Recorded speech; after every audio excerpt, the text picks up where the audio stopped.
Hello, Applied 30. I'm recording this video right after the last one where you looked at the axis of symmetry because I want to use the same example to show you how you can find your vertex. Interestingly enough, wherever you find your axis of symmetry, that must cover the deepest or the highest point on your graph. So if we've got a parabola, this is the same one that you saw in axis of symmetry, we've got a parabola like this, where we have a positive a value, so it's concave up. There's a point at the very bottom of this valley, which is what we call our minimum value. If my a value instead was a negative number, we would instead have a hill, and that would be the peak or the highest point or the maximum value.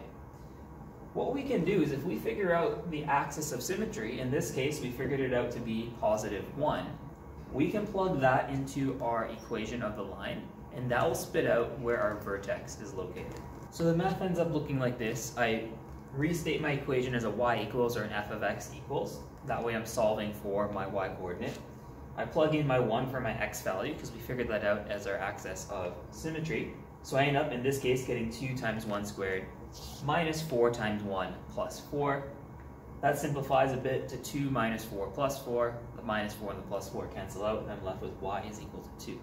Since we determined the x value was already 1, that's what we plugged in, we know the y value was 2. So then on our parabola, our vertex, our deepest point or our peak, will end up being 1, 2. Now to be honest, you don't need to know the math side of calculating it out. If you're using something like Desmos or using some sort of graphing software to do that, you can just find that peak on your graph. Typically it will highlight when you mouse over, you click over it, because it is a critical point. So you don't need to do the math, but I just wanted to show you so that you could if you needed to. In your case, especially with the applied course and the applied stream, get comfortable using Desmos or whatever program you're using to graph your parabolas and find the vertex that way.